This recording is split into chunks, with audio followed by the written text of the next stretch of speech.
Good morning everyone, welcome to Prayas classes. एक बार फिर से आपका स्वागत है प्रयास क्लासेस के यूट्यूब चैनल पे। तो जैसा कि अब सीजीएल का एग्ज़ाम नज़दीक आने लगा, तो हमको लगा कि chapter wise previous year question करवाएंगे। तो आज हम लोग परसेंटेज का कुछ प्रीवियस ईयर क्वेश्चन करेंगे, ठीक है। जो क्वेश्चन होगा वीडियो में ही कहीं पे हम लगा लेंगे, ठीक है। और जिसको भी क्वेश्चन का पीडीएफ चाहिए होगा, क्योंकि मेरे पास पूरा क्वेश्चन है, टोटल इसमें जो नंबर ऑफ क्वेश्चन 306 है, सिर्फ परसेंटेज का प्रीवियस ईयर है। सीजीएल मेंस 2020 से शुरू है और जो भी अच्छा क्वेश्चन है सब इसमें डालें। तो जिसको भी पीडीएफ चाहिए होगा इसका, आपके पास मेरा नंबर होगा, या तो आप मैसेज कर लेंगे या फिर हम यहीं पे कहीं पे नंबर लिख देंगे, ठीक है। आप मैसेज कर लीजिएगा, हम आपको भेज देंगे, ठीक है। चलिए शुरू करते हैं सर। हम लोग पहला सवाल है सर, किसी परीक्षा में विद्यालय X में कुछ छात्र शामिल हुए, तो X में कुछ छात्र शामिल हुए और 30% अनुत्तीर्ण हुए, फेल हुए। तो हम कह सकते कि जो टोटल नंबर ऑफ स्टूडेंट है 100, जिसमें फेल कितना हुए, जिसमें फेल हुए 30, तो पास कितना हुए सर? पास हुए 70। अब कहता है उसी परीक्षा में विद्यालय X में छात्रों की तुलना में 150% अधिक छात्र विद्यालय Y में शामिल हुए। तो Y में जो नंबर ऑफ स्टूडेंट शामिल हुए, यहाँ से 150% ज़्यादा। ध्यान रखिएगा, जब भी परसेंटेज में ज़्यादा बोलेगा 100 में जोड़िएगा, जब भी परसेंटेज में कम बोलेगा 100 में घटाइएगा, ठीक है। हमसे कहा 150% ज़्यादा, 100 में 150 जोड़ेंगे तो 250%। तो 100 का अगर 250% निकालेंगे ना सर, तो कहेंगे कि Y में नंबर ऑफ स्टूडेंट कितना है? 250। अब आगे आपसे सवाल में कहता है कि यदि X और Y में शामिल हुए छात्रों की कुल संख्या का 80% पास हुए, तो दोनों में नंबर ऑफ स्टूडेंट कितना है? 250 और 100, 350। तो इसका 80% जो है ना पास हुआ, तो 350 का 80% निकाल। तो 350 का जब 80% निकालेंगे तो 35 का 8 में गुना करेंगे। 35 का 8 में गुना कैसे करेंगे? 35 गुनी 70, 70 गुने 4, 280। तो हम कहेंगे सर 280 लोग पास। 280 में 70 लोग इधर, तो यहाँ कितना लोग? 210 लोग। अब कहेंगे 250 में 210 पास किया, तो फेल कितना किया? 40। और अब आपसे यही पूछा कि कितना नंबर ऑफ स्टूडेंट फेल, तो हम कहेंगे सर 40 स्टूडेंट फेल हो। कितना में? 250 और गुना में 100। तो 0 से 0, 25 चौक 100 और 4 चौक 16। तो कहेंगे सर 16% लोग हो गया Y में फेल, ठीक है। अब इसी सवाल को आप एलिगेशन से भी कर सकते हैं। कैसे कर सकते हैं? एक तरफ आपको लिखना है X और एक तरफ लिखना है Y। X में फेल का परसेंट पता है हमको, 30% फेल किया। Y में फेल का परसेंटेज निकालना है। पूरे क्लास में फेल का परसेंटेज बता दो। हमसे कहा कि पूरे क्लास में X और Y को मिला के 80% लोग होते हैं पास, फेल कितना होते हैं? 20%। अब आपको क्या पता करना है कि X में कितना नंबर ऑफ स्टूडेंट है, Y में कितना नंबर ऑफ स्टूडेंट है। तो हम माने कि X में अगर 100 स्टूडेंट है ना, तो Y में 150% इससे ज़्यादा है, तो 150%, 100 का 150%, 150, इससे 150 ज़्यादा। तो 100 में 150 जोड़ेंगे 250, कटा दीजिएगा तो कहिएगा 5 दूनी 10, 25 25।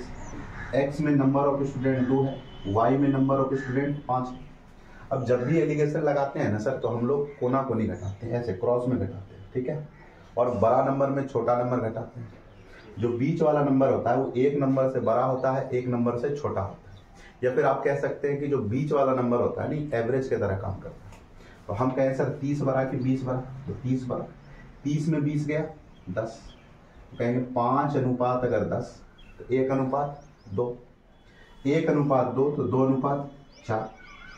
अब हम कहेंगे कि यहाँ का जो नंबर होगा ना, वो 20 से छोटा होगा कि बड़ा होगा। तो हम कहेंगे ये नंबर 20 से बड़ा है, तो ये वाला नंबर 20 से छोटा होना चाहिए। और कितना छोटा होना चाहिए? 4 छोटा होना चाहिए, है ना। तो 20 में 4 घटाना, 20 में अगर 4 घटाओगे तो कहोगे कितना? 16%। इसका मतलब Y में जो फेल किया नंबर ऑफ स्टूडेंट कितना किया? 16, ठीक है। इसको उतार के फिर हम लोग अगला सवाल करते हैं, ठीक है। उतार। चलिए दूसरा सवाल देखिए क्या कहता है। रिशु अपनी आय का X% बचाती है। यदि उसकी आय में 26% की वृद्धि होती है और व्यय में 20% की वृद्धि होती है, तो उसकी बचत में 50% की वृद्धि होती है। तो X का मान बताइए क्या? वैसे तो आप इसको कैसे भी कर सकते हैं, लेकिन हम लोग एलिगेशन से करना सीखें। इसमें एलिगेशन कैसे लगाते हैं सीखते हैं। आय को बीच में रखें और कब लगाएंगे, जब कहे इनकम बढ़ा या घटा। ठीक है, आय इनकम, एक तरफ खर्चा लिखेंगे जिसको आप व्यय कहते हैं, एक्सपेंडिचर, और इसमें भी कैसा परसेंट लिखेंगे, जब सवाल में कहेगा बढ़ा या घटा। और एक तरफ सेविंग लिखेंगे माने बचत, एक तरफ सेविंग लिखेंगे बचत, और बचत में भी कैसा बढ़ा या घटा। जब भी सवाल में कहे कि इनकम बढ़ा या घटा, एक्सपेंडिचर बढ़ा या घटा, सेविंग बढ़ा या घटा, हम लोग आसानी से एलिगेशन लगा के अपना काम कर लेंगे। ठीक है, अब देखिए सवाल में क्या कहा। सवाल में क्या कहा सर, रिशु अपनी आय का x% बचाती है यदि उसके आय में, यदि उसके इनकम में 26% की वृद्धि हो। अगर कहे वृद्धि हो तो प्लस, कहे कमी हो तो माइनस। कहा कि उसके इनकम में 26% की वृद्धि हो और उसके व्यय में 20% की वृद्धि हो, उसके एक्सपेंडिचर में 20% की वृद्धि है, और कहता है उसके सेविंग में, उसके बचत में 50% की वृद्धि है। अब हम आपको बता चुके हैं सर कि हम लोग कैसे घटाते हैं, कोना कोनी घटाते हैं। कोना कोनी का मतलब हमको बताओ 26 बढ़ा के 20 बढ़ा, 26 में 20 गया 6। हमको बताइए 50 बढ़ा कि 26 बढ़ा, 50 बढ़ा, 50 में 26 घटाना 24। अब अगर कट रहा है तो कटा दो, तो पहले कट गया सर। इसका मतलब हुआ कि जो इसका एक्सपेंडिचर है, जो इसका खर्चा है वो 4 है, जो इसका सेविंग है, जो इसका बचत है वो कितना है 1 है। तो कमाता कितना होगा 4 1 5। हमसे कहा कि रिशु अपनी आय का x% बचाती, तो आप देखिए बचाती कितना है सर 1 बचाती। किसका बचाती है, अपने इनकम का बचाती। इनकम कितना हुआ सर, 4 रुपया खर्चा की 1 रुपया बचाई, तो इनकम कितना 5। परसेंट में बदलना है तो 100 का गुना करेंगे, कहेंगे 5 दूनी 10। आप कहिएगा सर कितना बचाती है, तो 20% बचाती है। ध्यान रखिएगा, इनकम एक्सपेंडिचर का सवाल करने का ये भी एक अच्छा तरीका है। ठीक है, इसको उतारिए, फिर हम लोग अगला सवाल करते हैं। ठीक है,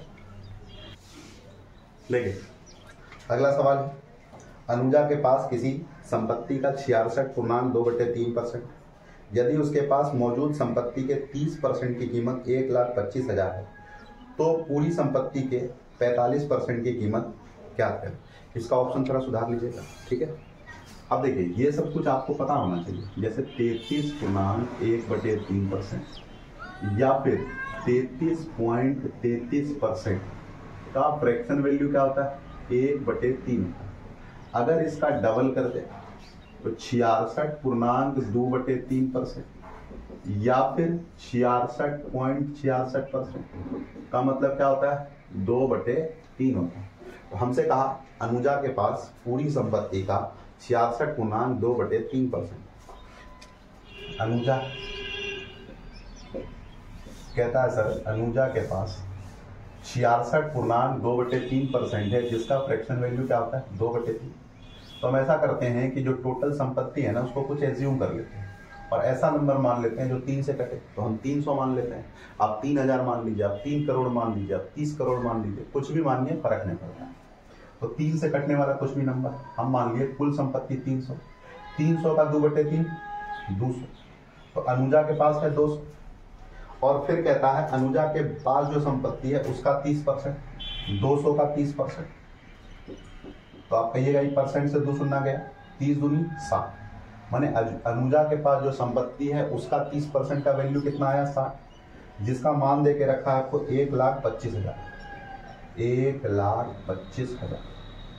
ठीक है, तो 1 का मान क्या कहिएगा 1,25,000 बटे में 60।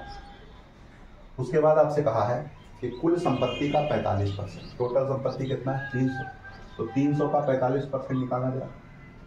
300 का 45%, 45 दिया कितना होता है, देखो 3 चौक 12 120, 5 दिया 15 15, 120 में 15 जोड़ेंगे 135।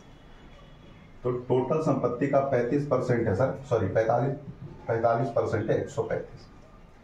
तो 135 अनुपात निकालेंगे, कहिएगा 1,25,000 बटे में 60 गुना में 135। कहेंगे सर 0 से 0 गया, 3 दूनी 6, 3 चौक 12, 3 पचे 15, 2 से कटाएंगे, 2 छक 12, 2 दूनी 4, 1 2 पचे 10 और 1 0, मतलब कि 6250 गुना में 45। ठीक है, 6250 गुना में 45। 6250 का 45 में गुना करेंगे कितना आ जाएगा बताओ? करो गुना करो, लो कर। इसका गुना करना है 45 में। ठीक है, तो 45 में करना है तो हम ऐसे लिख सकते हैं 40 5 45। पहले इसका गुना कर लो, 5 चौक 20 के 0 बचा 2, 4 दूनी 8, 8 2 10 के 0 बचा कितना 1, 6 चक 24 है 25 और ये वाला 1 0 उतार प्लस 5 का गुना करो, 25 25 के 5 बचा 2, 5 दूनी 10, 10 2 12 के 2 बचाए, 6 पचे 30 है 31। कहेंगे सर 5 2 1 5 3 8 2, गलत गुना कर दिया, सही है। 625 का गुना करना है 45 में, 45 को लिख दिए 40 प्लस 5, 5 चौक 20 के 0 बचा 2, 4 दूनी 8, 8 2 10 के 0 बचाए, फिर 6 चक 24 1 25, अच्छा सॉरी यहाँ 25 होगा ना, यहाँ होगा 25। ठीक है, अच्छा 1 0 और तो है ना एक्स्ट्रा। अब इसको जोड़ लेंगे तो 28,125, कुछ गड़बड़ हो गया, गुना गलत कर दिया, सही है 28,125। अच्छा इसका 1 0 बचा हुआ है ना, तो 28,125 पे 0, तो हम कहेंगे सर यही मेरा आंसर हो जाएगा 28,125 पे 1 0, ये 0 छोड़ रहे हैं। तो आप देखिए सर कैसे गुना करेंगे, 625 का 45 में गुना करना था, 45 को लिख देंगे 40 प्लस 5, पहले 40 में इसका गुना किया, फिर 5 में इसका गुना किया, दोनों को जोड़ दिए, इसका 1 0 छोड़े थे तो 1 0 लिख दिया। ठीक है, इसका ऑप्शन भी सुधार लीजिएगा सर, ऑप्शन भी गलत है। ठीक है, सुधार देखिए अगला सवाल कहता है, चौथा नंबर कहता है सर कि 250 का x प्लस 20%, 220 के x परसेंट से 25% अधिक, क्या बोला कि 250 का x प्लस 20%, 220 के x परसेंट से 25% ज्यादा। इसका मतलब हुआ कि अगर इस 100% है तो ये क्या है सर 25% ज्यादा, मैंने 125%, परसेंट से परसेंट कर रहा हूं। फिर देखो 125 दूनी 250, इस परसेंट से इस परसेंट को उड़ा लो, E0 से E0 उड़ा लो। ठीक है, और बताओ 2 से 11 गया, अब गुना करना, 10 का x में किए 10x प्लस 10 का गुना 20 में किए 200 बराबर 11 का गुना x में किए, इधर चल गया तो 11x, तो अब 10x इधर आएगा तो x बराबर क्या आ गया, x बराबर आ गया सर 200। लेकिन आपसे पूछा क्या, आपसे पूछा है कि x प्लस 50 का 10%, पूछा है सर x प्लस 50 का 10%, x के 15% से, x के 15% से कितना परसेंट कम है। अब हमेशा ध्यान रखिए जब भी आपको आंसर परसेंटेज में पूछे ना, तो जरूरी नहीं कि हम उसके एक्चुअल वैल्यू को लेके चलें, हम उसका रेशियो भी लेके चलेंगे ना तो आंसर मेरा सेम आएगा। तो हम कहेंगे सर x का मान देख लो 200, 200 में 50 जोड़ना 250, 250 का 10% और x का मान देखना 200, 200 का कितना परसेंट 15%। अब आप कहिए सर परसेंट से परसेंट गया, 0 से 0 गया, 25 25, 5 दिया 15, ये 0 से 0 चल गया, ये हो गया 5, ये हो गया 3 दूनी 6। हमसे सवाल में कहा कि x प्लस 50 का 10% x के 15% से कितना कम है, तो आप देखिए सर कितना कम है, ये 5 है ये 6 है, ये कितना कम है 1 कम, 1 कम है किससे, ये 6, तो 1/6 गुना 100, और 1/6 का मतलब क्या होता है 16.2/3%। हम कहेंगे सर 16.2/3% कम। ठीक है, उतारिए इसको फिर आगे बढ़ते हैं। देखो अगला 5वां सवाल, 5 नंबर सवाल क्या है, ए बी से 80% अधिक, ए बी से 80% अधिक, मतलब कि 100 है, तो ये कितना है सर? 180। अब कहता है जो सी है, ए और बी के योग से, ए और बी का योग देखो 280, ए और बी के योग से 48.4/7% कम। तो 48.4/7% का पहले फ्रैक्शन वैल्यू निकाल। देखो 8 सती 56 के 6 बचा कितना? 5। 7 चौक 28, 28 5 कितना? 33। लिखो 33 प्लस का 4/7। परसेंट खत्म करने के लिए नीचे 100 लगाते हैं, तो आप कहिएगा सर 340/700, 0 से 0 गया, तो हम कहेंगे 34/70। तो 70 में 34 कम है ना? कहा कम है, सवाल में कहा ए और बी के योग से 48.4/7% कम।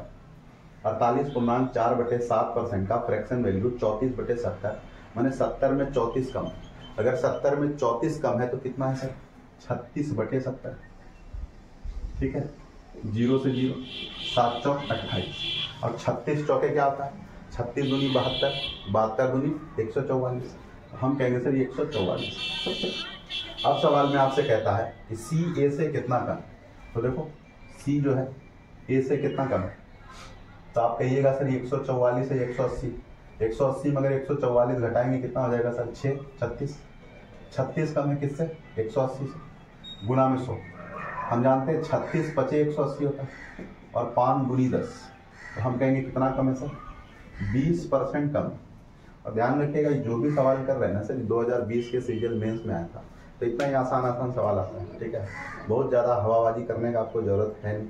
ठीक है, अब तो आजकल के सीजीएल के एग्जाम में एवरेज से भी नीचे का सवाल पूछा जा रहा है, तो आप लोग बस केवल प्रीवियस ईयर लगाया करिए। ठीक है, उतारना इसको फिर आगे बढ़े। चलो देखो 6 नंबर सवाल देखो। 6ठा नंबर सवाल कहता है 25% ऑफ 50% ऑफ 30% ऑफ 150, यहाँ है सर 40% ऑफ 2250। अब परसेंटेज का फ्रैक्शन वैल्यू आपको आना चाहिए, है ना? जैसे हम लिखे 25%, 25% का मतलब आपको आना चाहिए कि 25% का मतलब होता है 1/4, मैंने 25/100 कटा दिए तो 1/4। ऑफ का मतलब गुना होता है। 50% का मतलब 1/2, 30% का मतलब 3/10, और इंटू में 150 बटे में। 40% का मतलब बताओ कितना हो जाएगा? 5 से काटेंगे ना, 0 से 0, 2 दूनी 4, 2/10, 2/5। 40% का मतलब 2/5, इंटू में 2250, तो कटाइए सर, 5 से कटाइएगा, 5 चौक 20, पचे 25, यहाँ चाहो तो कटाओ 0 से 0। ठीक है, तो अब तो कटेगा नहीं कटेगा। 4 दूनी 8, तो 1/8 गुना 15 तिया 45, और बटे में है सर 2 गुना 450। तो आप कहिएगा सर 1/8 गुना 45, और बटे में क्या हो जाएगा? 2 गुना 450। अभी क्या है फ्रैक्शन में, फ्रैक्शन को परसेंट में बदलने के लिए क्या करते हैं? 100 का गुना करते हैं, 100 का गुना करना। तो आप कहिएगा 45 से ही 10 बार में। ठीक है, और बताओ 0 से 0। ठीक है, और बताओ 2 पचे 10, माने 5/8%। 5/8% को क्या लिख सकते हैं? 0.625%। ठीक है, 5/8% को क्या लिख सकते हैं? 0.625%। उतारिए। अच्छा, 0.625 एक बार में हम कैसे लिख दिए? इसके लिए हम बोले ना, आपको कुछ परसेंटेज वैल्यू याद होना चाहिए। जैसे देखो 1/8 का मतलब होता है 12.5, तो 5/8 का मतलब क्या होगा? 5/8 का मतलब होगा इसका 5 गुना, और इसका जैसे 5 गुना करिएगा ना तो आ जाएगा आपका 62.5%, सॉरी 62.1/4%। चेक करिएगा, करके दिखा दे। देखो 12 + 1/2, हम बोले सर कितना गुना किए? 5 गुना, 5 गुना करना तो 1/2 हो जाएगा। ठीक है, 62.5%। 12 पचे 60 प्लस 5/2, तो कहिएगा सर 60 प्लस 5 में 2 का भाग लगेगा, 2 दूनी 4, 1 5। अब 60 में 2 जोड़ोगे तो कहोगे 62.1/2। तो ये छोटा छोटा चीज़ आपको याद होना चाहिए सर, ये सब कैलकुलेशन तो आपको आना चाहिए, ठीक है। गुना भाग तो आपको डेली अपने रूटीन में रखना है, कम से कम डेली 10 गुना, 10 जोड़, 10 घटाओ, 10 भाग, ऐसा चीज़ आप डेली करा करिए। चलिए इसको उतारिए सर, फिर हम लोग आगे बढ़ते हैं। देखिए अगला सवाल कहता है 7 नंबर, कहता है कि ए और बी का मासिक वेतन समान, और फिर कहता है ABC अपने मासिक वेतन का 10% दान करते हैं। हम यहाँ लिखते हैं उसका इनकम, आय, और यहाँ लिखते हैं उसका डोनेशन, दान। तो ए दान करता है 10%, 10% का मतलब 10/100, इसका मतलब अगर 100 रुपया कमाता है तो 10 रुपया दान कर दिया। उसी तरह बी दान करता है 8%, मतलब 100 कमाया तो 8 रुपया दान कर दिया।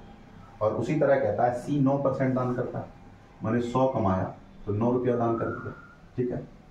अब उसके बाद कहा कि ए और बी के दान के बीच का अंतर 400 है। देखो यहाँ अंतर ए और बी में कितना है, 2 का, तो 2 अनुपात कहता है 400, तो 1 अनुपात क्या होगा सर, 1 अनुपात होगा 200।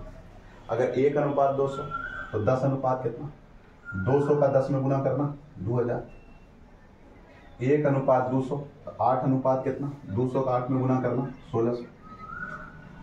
अब बताइए ए और बी मिलके कितना दान किया, ए और बी मिलके दान किया सर 2000 और 1600, 2000 और 1600 कितना होता है 3600, तो ए और बी मिलके 3600 रुपया दान किया।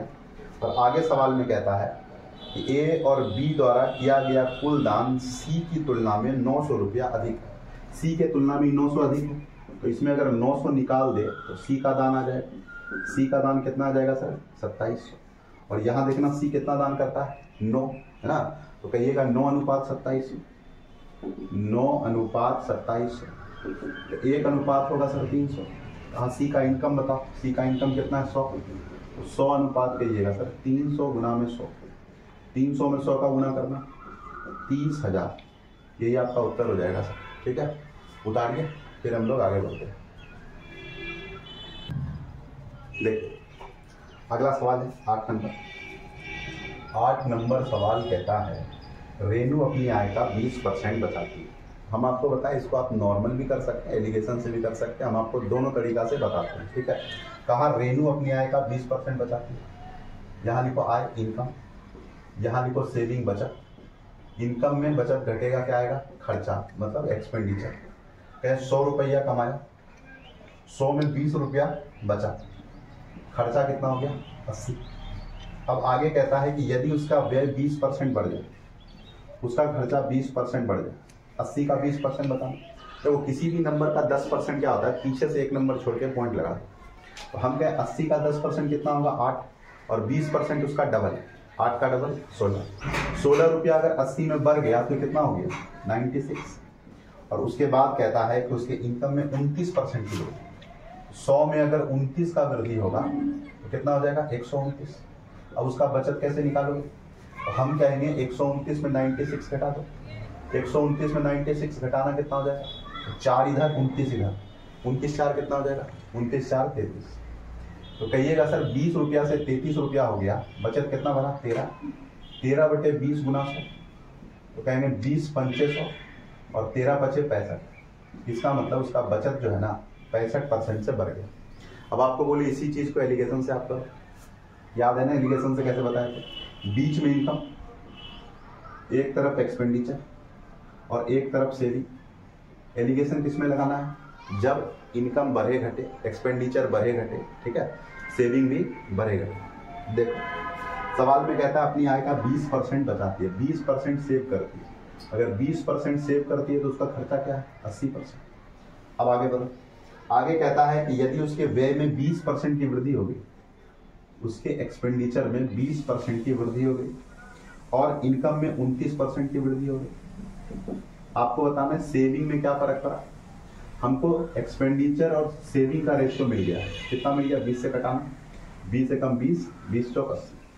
अब हम आपको सिखाए थे कि एलिगेशन जब भी लगाते हैं कोना कोनी घटाते हैं, बड़ा नंबर में छोटा नंबर घटाते हैं। हमको बताओ 29 बड़ा कि 20 बड़ा, 29 में 20 गया 9, 1 अनुपात 9, 1 समान 9 का आता है, तो 4 समान कितने का आएगा 36 का आएगा, ठीक है। अब आप कहिएगा सर यहाँ का नंबर इससे छोटा है, मीन्स यहाँ का नंबर इससे बड़ा होना चाहिए। कितना बड़ा होना चाहिए? 36 बड़ा होना चाहिए। तो हम क्या करेंगे सर, 29 में 36 जोड़ देंगे, कहेंगे 9 6 15, 3 2 5 1 6। तो आप कहिएगा सर इसके सेविंग में कितना वृद्धि होगा? तो इसके सेविंग में 65% का वृद्धि होगा। इसको उतारिए, फिर हम लोग अगला सवाल करते हैं। देखो अगला सवाल क्या कहता है, 9 नंबर सवाल कहता है ए बी से 40% कम, ए बी से 40% कम, मतलब ये 100 है, 100 में 40 कम तो कितना? 60। और कहता है सी जो है ना, सी आपके ए और बी के जोड़ से, ए और बी का जोड़ 160, ए और बी के जोड़ का 40%, ए और बी के जोड़ का 40%। हम कहेंगे 160 का 10% 16, और 16 का 4 गुना 64। तो कहेंगे सी कितना है सर? 64। और अब कहता है आपसे बी सी से कितना अधिक, बी जो है सी से कितना अधिक है? तो सी से 36 अधिक है। किससे अधिक है? सी से, और गुना में 100। देखो जितना कम या ज्यादा या जिसके बारे में पूछा ऊपर लिखते हैं, जिससे कंपेयर करता है तो उसको नीचे लिखते हैं। 4 से कटाइए सर, 4 एकम 4, 4 छक 24, 4 9 36, 4 चौक 16, 4 से 25, 25 नमा कितना? 225/4, 4 पंचे 20, 4 छक 24, 1 25, 56.1/4% अधिक। ठीक है, 56.1/4% अधिक है, जो आपके ऑप्शन नंबर बी में। उतारिए, फिर हम लोग अगला सवाल करते हैं।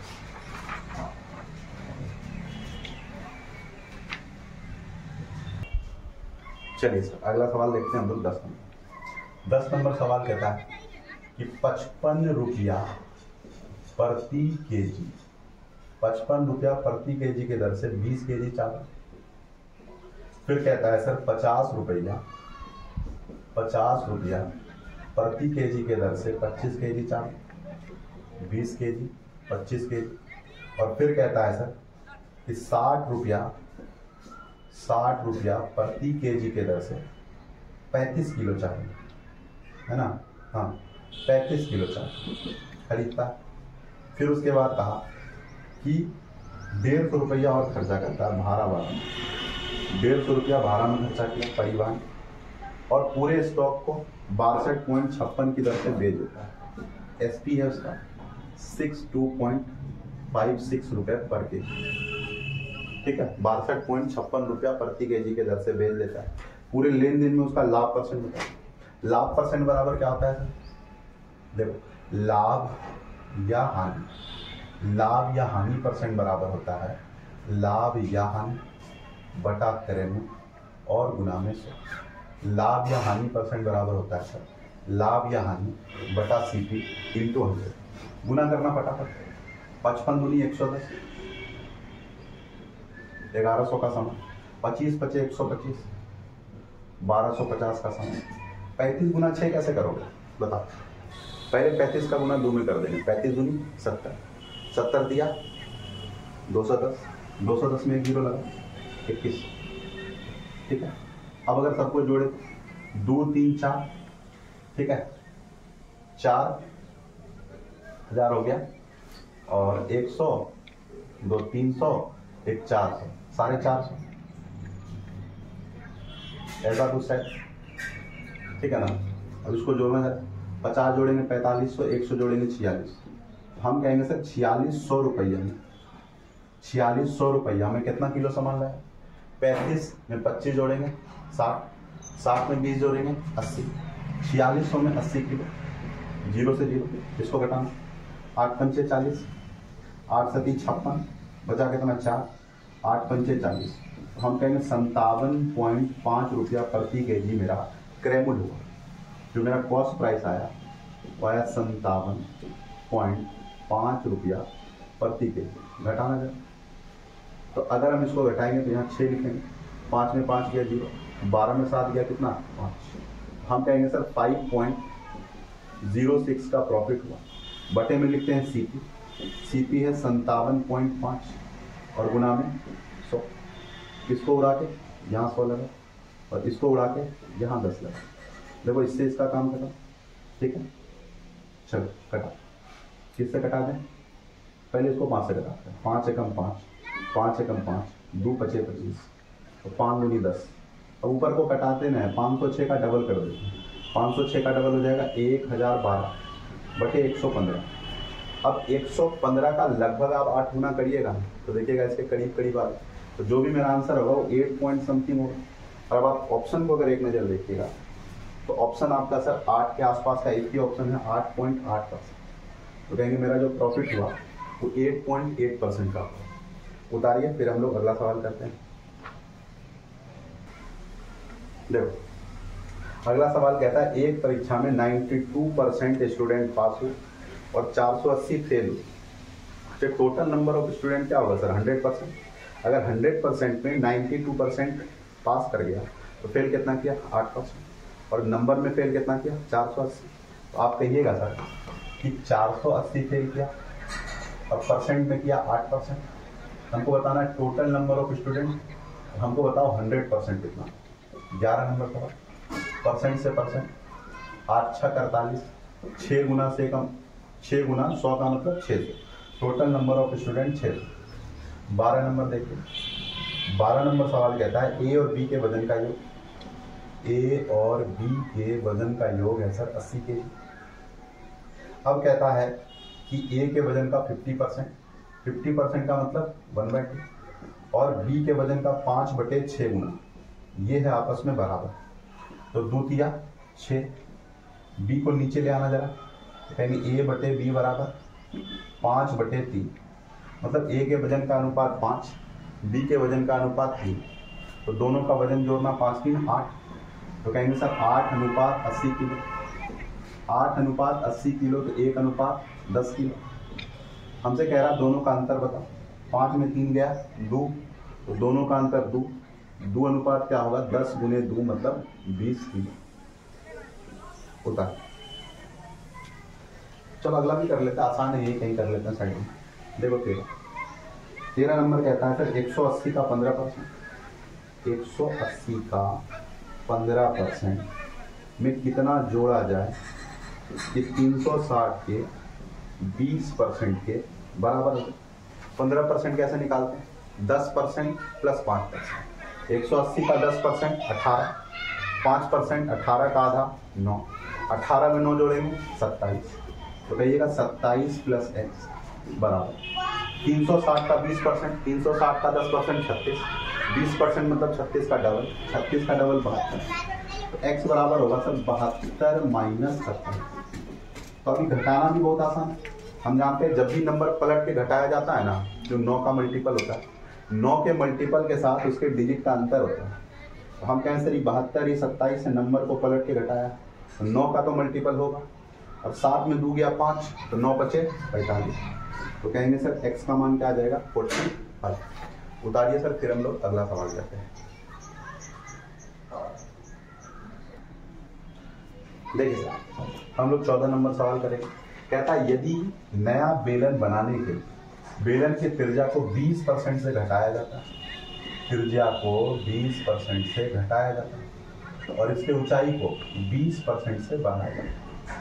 हमसे कहता है इसका आयतन बताओ। सबसे पहले बेलन का आयतन क्या होता है? ये होता है सर पाई आर स्क्वायर। अब ध्यान रखना पाई जो होता है ना, पाई एक कांस्टेंट टर्म होता है, तो पाई का यूज हम लोग नहीं करते, ठीक है। अब 20% का मतलब क्या जानते हैं? 1/5, मैंने 5 में 1 का, 20% का मतलब 1/5, लेकिन यहाँ बोला 5 में 1 का वृत्त। हमको आर स्क्वायर लेना है, मैंने आर को कितना बार लेना है? 2 बार। तो कहेंगे 5 था आर, पहले 5 था, 5 में 1 घट गया, 5 से कितना हो गया? 4। आर स्क्वायर है तो आर को 2 बार लेना है, तो हम कहेंगे फिर से आर 5 था, 1 कम हो गया, कितना हो गया? 4। अब एच लेना, हम कहें पहले एच कितना था? 5 था, अब 1 बढ़ गया, तो 5 से कितना हो गया? 6। तो हम कहेंगे सर पहले आयतन कितना था? 125 गुना कर दो। अब आयतन कितना है? 6 तक 24, 24 चौक 96। तो देखो आयतन जो है कितना से घट गया? तो कहिएगा सर 29 से घट गया। 29 से घट गया कितना में? 125 में गुना में 100 करो, 25 पचे 125, 25 चौक 100, 29 चौके कितना हो जाएगा? कहिएगा 20 चौक 80, 9 चौक 36, 180 में 36 जोड़ेंगे कितना हो जाएगा? 116, 116/5, कहिएगा 5 दूनी 10, 5 दिया 15, 23 पॉइंट समथिंग आंसर होना चाहिए। अगर आप ऑप्शन पर एक नजर मारेंगे तो देखेंगे 23 के आसपास एक ही ऑप्शन है, 23.2%। उतारिए सर, इसके बाद हम लोग अगला सवाल करेंगे। देखो अगला सवाल 15 नंबर कहता है कि स्थान ए और बी तक रेलगाड़ी का द्वितीय श्रेणी और तृतीय श्रेणी का किराया सेकेंड क्लास और थर्ड क्लास ठीक है। तो सेकेंड क्लास का किराया है 2500 और थर्ड क्लास का किराया है 2000। कहता है कि सेकेंड क्लास 20% से बढ़ गया, थर्ड क्लास 10% से बढ़ गया। तो 20% से बढ़ गया मतलब 120%, 10% से बढ़ गया मतलब 110%। हमको रेशियो पूछ रहा है तो परसेंट से परसेंट तो गया, 2 जीरो से 2 जीरो गया, 25 25 5 चौक 20, इस जीरो से भी जीरो चला गया, 4 किया 12 चला गया, तो 5 किया 15 और ये हो गया 11। तो जो किराया का रेशियो हो गया वो 15:11। इसको उतार लीजिए हम लोग। इसके बाद नेक्स्ट वीडियो में हम लोग फिर 16 से क्वेश्चन शुरू करेंगे, ठीक है। अभी ऐसे छोटा छोटा वीडियो डालेंगे, फिर कुछ दिन के बाद हम लोग 1-1.5 घंटा का भी वीडियो डालने लग जाएंगे, जिसमें एक वीडियो में मान के चलिए 40-50 क्वेश्चन हम लोग करने लग जाएंगे, ठीक। तो अभी फिलहाल 1 से 15 तक उतारिए, नेक्स्ट वीडियो में फिर 16 से 30 तक चलेंगे। फिर अगर टाइम मिला 1-1.5 घंटा का तो फिर एक दिन में 40-50 क्वेश्चन हम लोग करवाते हैं, ठीक है। उतारो, बाकी मिलते हैं सर नेक्स्ट क्लास में। उम्मीद करते हैं आपको क्लास समझ आया होगा, आपको अच्छा भी लगा होगा, तो अपने दोस्तों को ज़रूर बताइए। चलिए धन्यवाद, मिलते हैं नेक्स्ट क्लास में।